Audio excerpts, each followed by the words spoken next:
చీకటిలో నుండి వెలుగులోనికి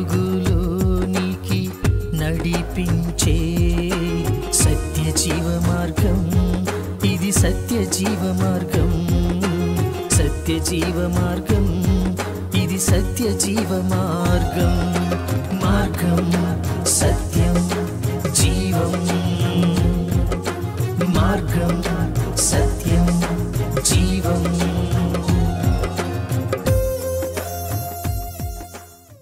ప్రైజ్ లార్డ్. ప్రభువైన యేసుక్రీస్తు ప్రశస్తమైన నామంలో మీ అందరికీ నా హృదయపూర్వక వందనాలు. సత్యజీవ మార్గం అనే ఈ ఆధ్యాత్మిక కార్యక్రమానికి మీకు అందరికీ స్వాగతం. ప్రియులారా, ఈ కార్యక్రమంలో దేవుని యొక్క వాక్యాన్ని ధ్యానం చేసుకోబోయే ముందు చిన్న ప్రార్థన చేసుకుని ముందుకు కొనసాగుదాం. మహాగణుడు పరిశుద్ధుడైన మా ప్రభువా, మీకు స్తుతులు స్తోత్రములు చెల్లిస్తూ ఉన్నా. తండ్రి, వాక్యాన్ని వినటానికి సిద్ధపడుతున్న ప్రతి బిడ్డను ఈ సమయం మనం దర్శించమని మీ పాదాలు పట్టుకుంటూ ఉన్నాం. మాట్లాడే దేవుడు నాయన, ఇదిగో నా తండ్రి, ప్రతి బిడ్డతో మీరు మాట్లాడండి, మీ చిత్తాన్ని మాకు తెలియపరచండి.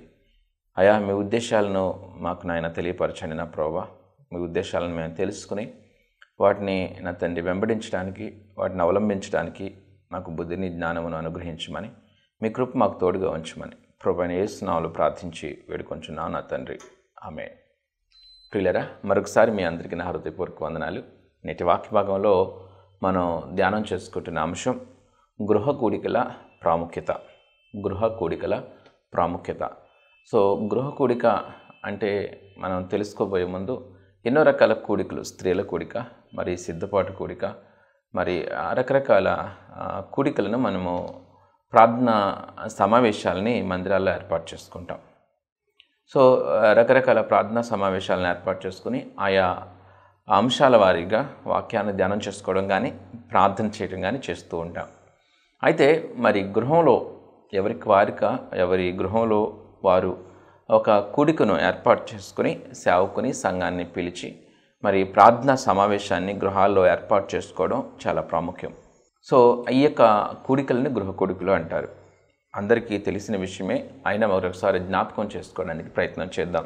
గృహ కూడికల ప్రాముఖ్యత చాలా ఉంది.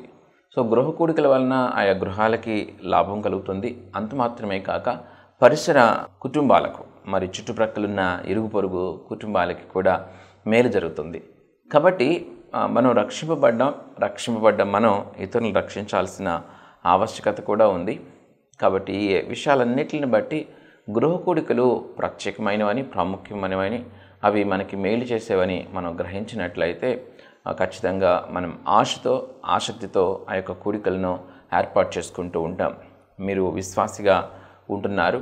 సో విశ్వాసిగా ఉంటున్న మీరు మందిరాలకు వెళ్ళి దేవుణ్ణి ఆరాధించి, స్తుతించి, ప్రార్థించి మరలా మీ గృహాలకి వచ్చేయడం మాత్రమే కాక మీ సేవకుని సంప్రదించి మీ సేవకునికి వీలైన సమయాన్ని తెలుసుకొని, అలాగే మరి మీకు కూడా అవకాశం ఉన్న సమయాలని మీరు ఆలోచించి అందరికీ అనుకూలంగా ఒక సమయాన్ని అనుకుని ఆ యొక్క సమయాల్లో గృహాల్లో కూడికలు ఏర్పాటు చేసుకోవడం. ప్రతి గృహంలో మీ సంఘంలో ఉన్న విశ్వాసులందరూ కూడా మీ గృహాల్లో గృహ కూడికలు ఏర్పాటు చేసుకోవడం చాలా అవసరం. ఇలా అవి ఆ గృహానికి మేలుకరంగా ఉంటాయి. ఆ ప్రార్థన ఏ రీతిగా ఫలిస్తుంది అనే విషయాల్ని మనం చూద్దాం. అపోస్తుల కార్యములు 12వ అధ్యాయం 12వ వచనం. ఇట్లు ఆలోచించుకొని అతడు మార్కు అను మారుపేరు గల యోహాను తల్లి అయిన మరియ ఇంటికి వచ్చెను. అక్కడ అనేకులు కూడి ప్రార్థన చేయుచుండిరి. సో యోహాను తల్లి అయిన మరియ ఇంటి దగ్గర అనేకులు కూడి ప్రార్థన చేస్తున్నారు.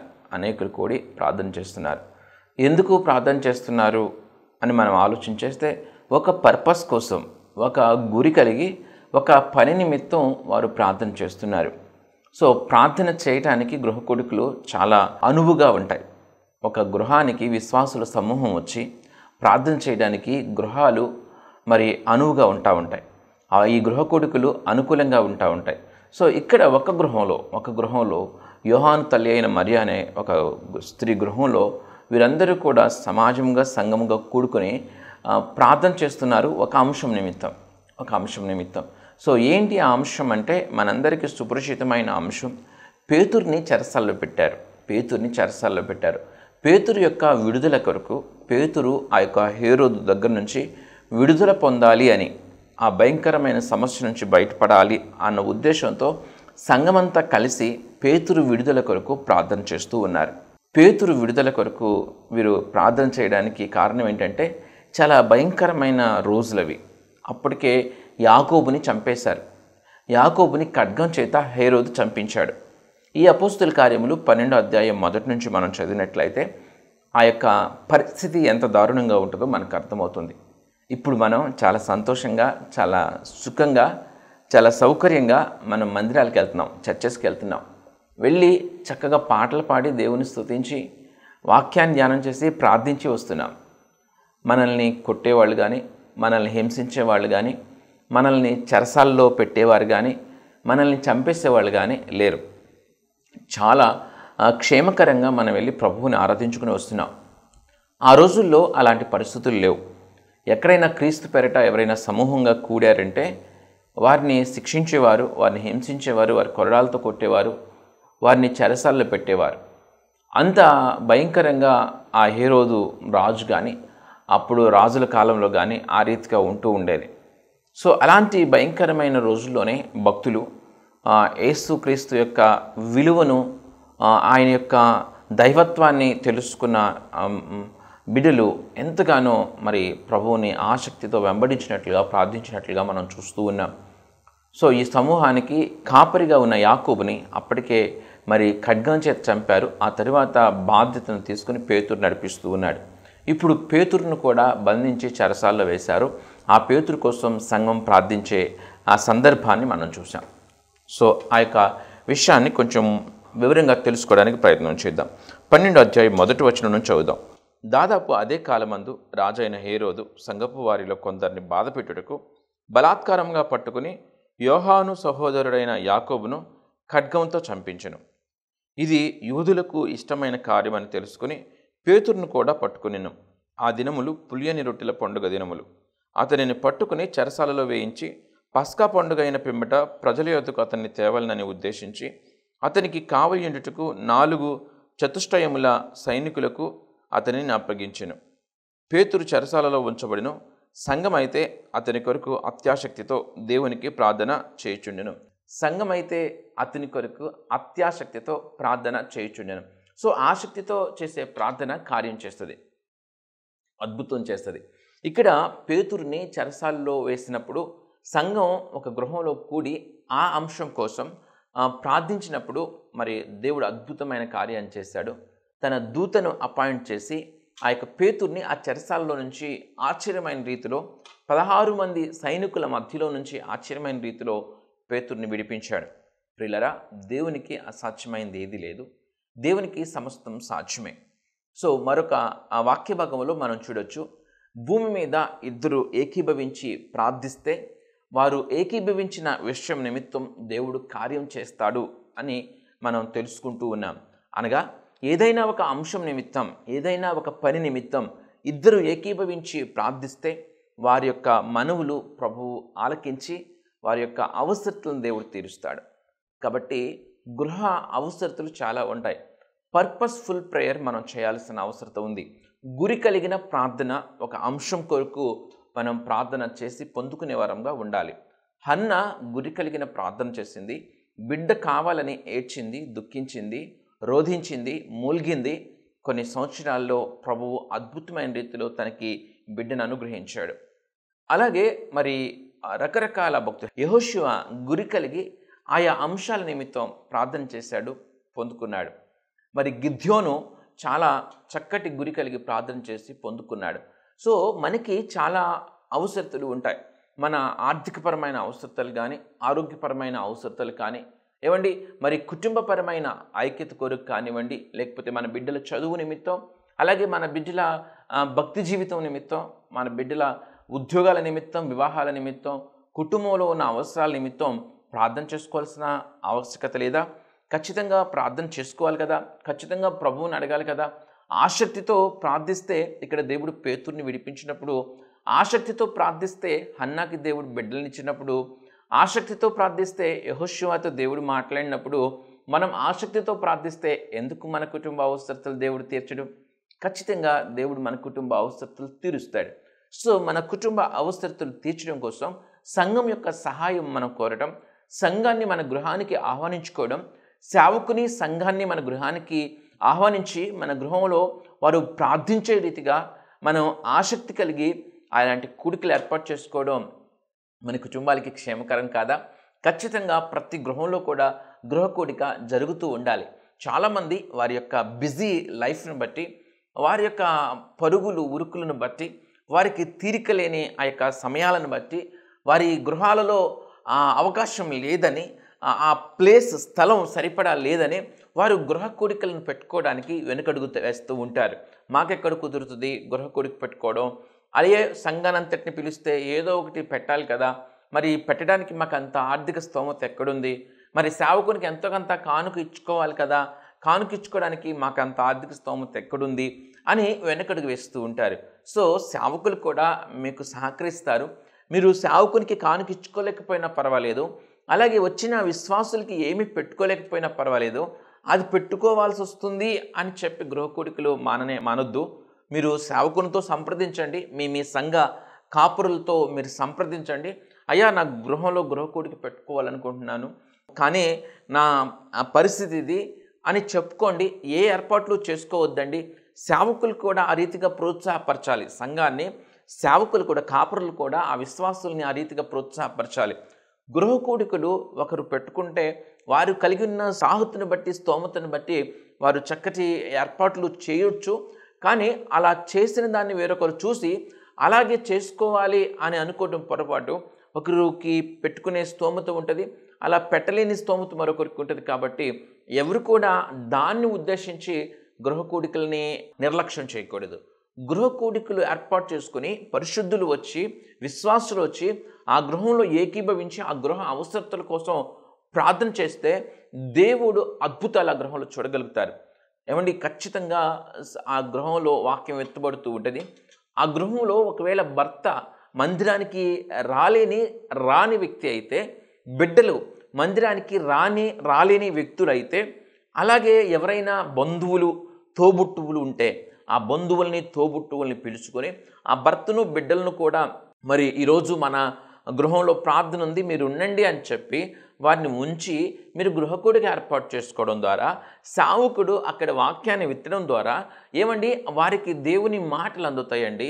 దేవుని మాటలు ఎంతో జ్ఞానయుక్తమైనవి. ఆ మాటలు ఒక్కొక్కరిని ఒక్కొక్కలాగా పట్టుకుంటాయి. ఆ మాటల చేత వారు శక్తిని పొందుకొని, ఆ మాటల చేత వారు సరిచేయబడి, ఆ మాటల చేత వారు ఆలోచించి దేవునికి సాన్నిహితులు అవడానికి, అలాగే సమాజంలో ఒక యోగ్యమైన వ్యక్తులుగా తీర్చిదిద్దబడటానికి చాలా అవకాశం ఉంటుంది. దేవుని శక్తిని వారు వెనువెంటనే తెలుసుకోకపోయినా కూడా ఒక్క మాట వారి జీవితాన్ని మార్చగలదు. ఒక్క మాట వారిని మంచిగా మార్చగలదు. ఒక్క మాట వారి జీవితంలో బాధ్యతను గుర్తు చేయగలదు. ఒక్క మాట వారిని భయంకరమైన బానిసత్వం నుంచి విడిపించగలదు. ఒక్క మాట శక్తి కలిగిందని మీరు నమ్మినట్లయితే మీ గృహాలలో దేవుని యొక్క వాక్యాన్ని మీ కాపురులను విత్తనివ్వండి. మీ కాపురుల చేత మీరు గృహ కూడికలు ఏర్పాటు చేసుకోవాల్సిన ఆవశ్యకత ఉంది. మీ యొక్క కుటుంబీకుల్ని మీరు అక్కడ నిలిపి ఉంచాల్సిన ఆవశ్యకత ఉంది. సో ఒక యోగ్యురాలుగా, ఒక యోగ్యమైన వ్యక్తిగా నీ కుటుంబం రక్షణ నువ్వు కోరుకోవా? నీ కుటుంబం యొక్క క్షేమాన్ని నువ్వు కోరుకుంటే ఖచ్చితంగా మీ యొక్క గృహాల్లో గృహ కూడికలు ఏర్పాటు చేసుకొని సంఘాన్ని పిలిచినప్పుడు సంఘం విశ్వాసంతో మీ అవసరాల కోసం ప్రార్థన చేస్తూ ఉంటుంది.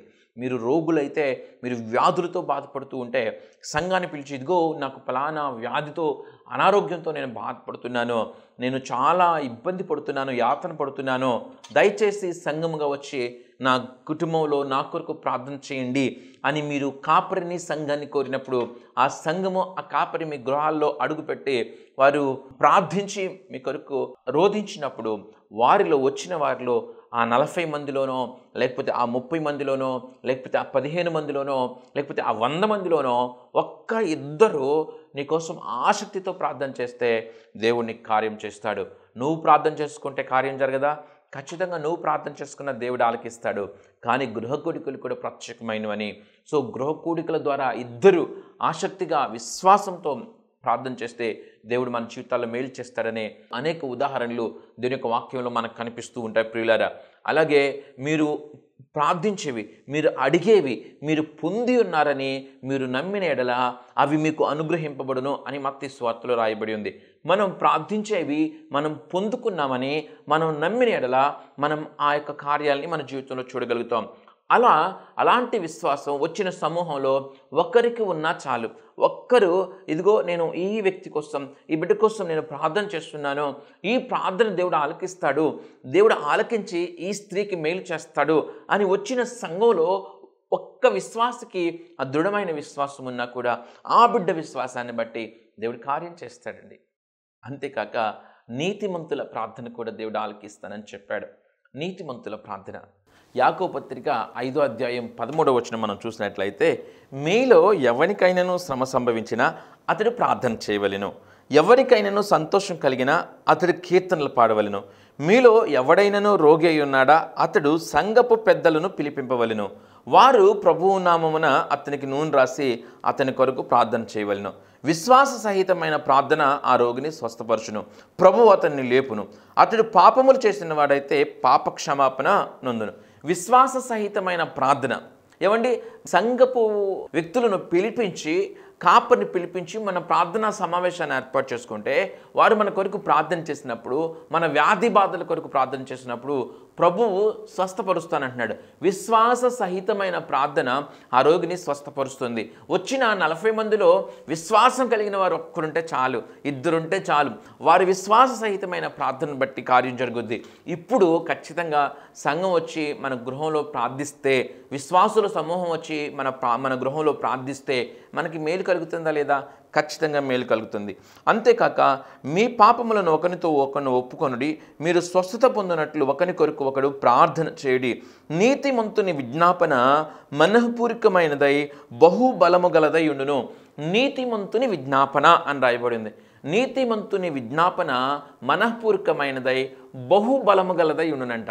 అంటే వచ్చిన విశ్వాసుల సమూహంలో నీతిమంతులు ఉండుకోకుండా ఉంటారా? వచ్చిన విశ్వాసుల సమూహంలో ఒక్క నీతిమంతుడుండి మనఃపూర్వకంగా నీ క్షేమం కొరకు, మనఃపూర్వకంగా నీ స్వస్థత కొరకు ప్రార్థిస్తే దేవుడు ఖచ్చితంగా కార్యం చేస్తాడు. విశ్వాస సహితమైన ప్రార్థన ఆలకింపబడుతుంది, నీతిమంతుని ప్రార్థన ఆలకింపబడుతుంది. అలాగే ఇద్దరు ఏకీభవించి ప్రార్థన చేసినప్పుడు ఆ ప్రార్థన ఫలిస్తుంది. అలాగే విశ్వాసంతో మరి అడిగినవి పొంది ఉన్నాము అని నమ్మి ప్రార్థన చేసిన వారి ప్రార్థన ఆలకింపబడుతుంది. ఆ రీతిగా మరి సంఘాన్ని పిలిచి మన గృహంలో మన అవసరత చెప్పుకొని, మన అవసరత కొరకు ప్రార్థన చేయమని వారిని అడిగి వారందరూ ఏకీభవించి ప్రార్థన చేసేటట్లుగా వారిని కోరి మనం ప్రార్థన పెట్టుకుంటే ఖచ్చితంగా ఆ గృహానికి అది దీవెనవుతుంది. ఆ గృహానికి వెలుగు వస్తుంది. వెలుగు వచ్చిన చోట చీకటి పారిపోతుంది. సో సేవకుని ద్వారా, కాపరి ద్వారా దేవుడు విత్తే వాక్యం చేత ఆ కుటుంబకులు మరి ప్రోత్సాహపరచబడతారు, ఆ కుటుంబకులు ఆదరింపబడతారు, ఆ కుటుంబకులు ఒక మంచి సన్మార్గంలోకి రాగలుగుతారు, ఆ కుటుంబకులు వారి జీవితాల్లో వారు చేస్తున్న పొరపాట్లని అర్థం చేసుకోగలుగుతారు. తత్ఫలితంగా వారు క్షేమకరమైన జీవితాన్ని స్వతంత్రించుకోవడానికి, దేవుడు కార్యం చేయడానికి గృహ కొడుకులు దోహదపడతాయి. ప్రియులారా, 17వ వచనం అండి. ఏలియా మన వంటి స్వభావం గల మనుషుడే, వర్షింపకుండానట్లు అతడు ఆసక్తితో ప్రార్థన చేయగా 3.5 సంవత్సరముల వరకు భూమి మీద వర్షింపలేదు. అతడు మరలా ప్రార్థన చేయగా ఆకాశము వర్షమిచ్చెను, భూమి తన ఫలమునిచ్చెను. ప్రియులారా, ఏలియా మనలాంటి మనుషుడే ఆసక్తితో ప్రార్థన చేస్తే అద్భుతం జరిగింది. మనం కూడా ఆసక్తితో ప్రార్థన చేస్తే దేవుడు అద్భుతాలు చేస్తాడండి. ప్రార్థన చేయటం బాగా ప్రాముఖ్యం. ప్రార్థన కూడిక ఏర్పాటు చేసుకోవడం గృహాల్లో చాలా ప్రాముఖ్యం. కాబట్టి మీరు ప్రార్థన కూడికలను, మీ గృహ కూడికలను ఏర్పాటు చేసుకోవడానికి ఆసక్తి కలిగి ఉండాల్సిన ఆవశ్యకత ఉంది. ఖచ్చితంగా గృహ కూడికలు ఏర్పాటు చేసుకోవడానికి సమయాన్ని కుదుర్చుకోండి, అవకాశాలను కుదుర్చుకోండి, మరి పరిస్థితుల్ని మార్చుకోండి మీకు అనుకూలంగా. కానీ విశ్వాసులు అందరూ కూడా, మీ సంఘాల్లో ఉన్న విశ్వాసులందరూ కూడా గృహ కూడికలు ఏర్పాటు చేసుకోవడానికి ఏదైనా అంశాలు మీకు అవసరాలు ఉంటే మీ కుటుంబాల్లో ఖచ్చితంగా ప్రార్థనా సమావేశాన్ని ఏర్పాటు చేసుకోవడానికి ప్రయత్నం చేయండి. ఆ గృహ కూడికలు ఏర్పాటు చేసుకున్నప్పుడు, ఇదిగో నేను గృహ కూడిక ఏర్పాటు చేసుకుంటున్నాను, నా కుటుంబం కొరకు ప్రార్థన చేయడానికి నేను నా సంఘాన్ని పిలిచాను, ఇదిగో నా కాపరి వస్తాడు, దేవుని యొక్క వాక్యం ఇక్కడ విత్తబడుతుంది, దేవుని యొక్క వాక్యం విత్తబడేటప్పుడు నా కుటుంబం అంతా ఈ ప్రార్థనలో పాలుపంపులు పొందాలి, దేవుని మాటలు శక్తి కలిగినవి, దేవుని మాటలు నా కుటుంబం వింటే వారికి యోగ్యమైన ప్రవర్తన, యోగ్యమైన జీవితాన్ని వారు పొందుకోగలుగుతారన్న ఆసక్తితో నువ్వు నీ కుటుంబాన్ని ఆ ప్రార్థన సమావేశంలో ఆ గృహకుడిలో పాలు పంపులు పొందేటట్లు నువ్వు నిలిపి ఉంచగలిగితే దేవుడు కార్యం చేయడండి. దేవుడు అద్భుతం చేస్తాడు. ఇదిగో నా అక్క, నా అన్న, నా తమ్ముడు, నా చెల్లి, ఆ కుటుంబం రక్షింపబడాలని నీకు ఆసక్తిగా ఉంటే, అదిగో నా చెల్లి భర్త ఇలా ఉంది, ఇలాంటి దుస్థితిలో ఉంటున్నాడు, ఇలా బాధ్యత లేని పరిస్థితుల్లో ఉంటున్నాడు, ఇలా మరి తాగి తన కుటుంబాన్ని పాడు చేసుకుంటున్నాడు, ఇదిగో ఇలా భయంకరంగా విచ్చలవిడి జీవితాన్ని జీవిస్తున్నాడు, ఆ కుటుంబాన్ని నేను రక్షించాలి అని నీకు ఆసక్తి ఉంటే ఆ కుటుంబాన్ని ప్రేమపూర్వకంగా ఆహ్వానించి వారికి చక్కటి ఆతిథ్యాన్ని ఇచ్చి అన్ని గృహంలో ఆ గృహకుడిలో పాలు పంపులు పొందేటట్లు చేస్తే, వారిని రక్షిస్తే ఎంత గొప్ప మేలు వారికి నువ్వు చేసిందని అవుతావు. ప్రియులారా, అద్భుతం జరుగుతుంది. ఆ ఆసక్తి నీలో ఉంటే నీ ఆసక్తిని బట్టి, నీ విశ్వాసాన్ని బట్టి దేవుడు నీ కుటుంబంలో కార్యాలు చేస్తాడు, నిన్ను స్వస్థపరుస్తాడు, నీ బిడ్డలను దీవిస్తాడు, నీ యొక్క ఆర్థిక అవసరాలను దేవుడు తీరుస్తాడు. నీకు అవసరాలన్నీ అడుగుడి మీకు ఇవ్వబోడు అని చెప్పలేదా దేవుడు? నా మాటలు మీ యందు, మీరు నా యందు నిలిచినలా మీకు ఏది ఇష్టమో అడుగుడి, అది మీకు అనుగ్రహింపబడు అని. ఇశ్రాయేలీలు భయంకరమైన మరి తుఫానులు చిక్కుకొని ఆ సముద్రంలో ఆకాశం వరకు ఎక్కుచు పాతాళం వరకు పడిపోయినట్లుగా అల్లాడిపోతూ ఉండగా, అటు ఇటు తూలుతూ ఉండగా, ఇక చచ్చిపోయామనుకునే పరిస్థితుల్లో వారు ప్రార్థన చేసినప్పుడు వారిని బతికి బట్ట కట్టేటట్టు మాత్రమే కాదు, వారు కోరుకున్న రేవుకు దేవుడు వారిని నడిపించాడు. కోరుకున్న రేవుకు వారిని నడిపించాడు. అడుగుడు, మీకు ఏది ఇష్టమో అడుగుడు, ఇష్టాలు కూడా దేవుడు చూస్తాడు, మన అవసరాలు తీరుస్తాడు. మనం కోరుకున్న రేవుకు మనల్ని నడిపించగలిగిన సమర్థత, ప్రేమ దేవునిలో ఉన్నాయి. కాబట్టి ప్రార్థన మీద ఎక్కువ డిపెండ్ అవ్వడం చాలా ప్రాముఖ్యం. ఆసక్తిగా ప్రార్థన చేయడం చాలా ప్రాముఖ్యం. పరిశుద్ధులని మన గృహానికి ఆహ్వానించుకోవడం చాలా ప్రాముఖ్యం. సంఘాన్ని మన గృహానికి ఆహ్వానించుకోవడం, గృహ కూడికలు ఏర్పాటు చేసుకోవడం చాలా ప్రాముఖ్యం. గృహ కూడికలు కంటిన్యూస్గా జరగాలి. నా గృహంలో గృహ కూడిక కంటిన్యూస్గా ఎవ్రీ మంత్ నా గృహంలో జరగాలి అనే ఆసక్తి మీలో ఉండాలి. మంత్లీ ఒకసారి, నెలకొకసారి అయినా సరే నా కుటుంబంలో గృహకూడిక జరగాలి. నా సంఘం అంతా కలిసి వచ్చి, నా సంఘం అంతా వచ్చి నా కుటుంబంలో నెలకొక్కసారి అయినా కూడిక ఏర్పాటు చేయాలి అనే ఆసక్తి మీలో ఉండాలి. అలాగే ఇరుగు పొరుగు వారిని, స్నేహితుల్ని మీరు ఆహ్వానించుకోవాలి. ఆ యొక్క మీ గృహంలో విత్తబడే వాక్యం మీ ఇరుగు పొరుగు వారు వింటూ ఉన్నప్పుడు ఇరుగు పొరుగు వారు కూడా పట్టబడతారు, ఇరుగు పొరుగు వారు కూడా మార్చబడతారు, ఇరుగు పొరుగు వారు కూడా మరి చక్కటి యోగ్యులుగా, వారు ఒకవేళ భార్యలను ప్రేమించిన భర్తల కుటుంబాల్లో ఉంటే వారు భార్యలను ప్రేమించే భర్తలుగా మారుతారు. బాధ్యత లేని భార్యలు ఉంటే బాధ్యత కలిగిన భార్యలుగా మారుతారు. దేవుని యొక్క వాక్యం శక్తి కలిగింది ప్రియులారా. ఆ వాక్యం మీ ఏరియాలో, మీ యొక్క స్ట్రీట్లో, మీ వీధిలో వాక్యం ఆ విత్తబడటానికి మీ గృహకూడిక కారణమవుతే మీకెంత మేలు. ఆ మీ ఇంటి పక్కన గృహంలో దేవుని యొక్క కార్యం జరిగితే మీకు ఎంత మేలు. కాబట్టి ప్రియులారా, గృహకూడిక చాలా శక్తివంతమైందని మరవద్దు. గృహకూడిక వలన మీ కుటుంబానికి మాత్రమే కాక మీ వీధికి కూడా మేలు కలుగుతుంది, ఆ లొకాలిటీకి మేలు కలుగుతుంది. మీ ఇంటి పక్కన ఇంట్లో మేలు కలగవచ్చు, మీ ఇంటి ముందు ఇంట్లో మేలు కలగవచ్చు. కాబట్టి గృహకూడికను ఏర్పాటు చేసుకోవడానికి ఒక తీర్మానం తీసుకోండి. నెల నెల మా ఇంట్లో గృహకూడిక జరగాలి, లేకపోతే ఇలాగ జరగాలి, మా ఇంట్లో జరగాలి, మా కాపరి రావాలి, మా సంఘం రావాలని తీర్మానం తీసుకోండి. మీ కాపరిని సంప్రదించండి, మీ కుటుంబాల్లో గృహకూడికలను ఏర్పాటు చేసుకోండి, దీవెన పొందండి. దేవుడు అతి గొప్ప కృప, విశ్వాసం ఈ వాక్యమైన ప్రతి బిడ్డకి అనుగ్రహింపబడును గాక. ఆమేన్. ప్రార్థన చేసుకుందాం. మహాగణుడు, పరిశుద్ధమైన మా ప్రభువా, మీకు స్తుతులు స్తోత్రములు చెల్లిస్తూ ఉన్నాం.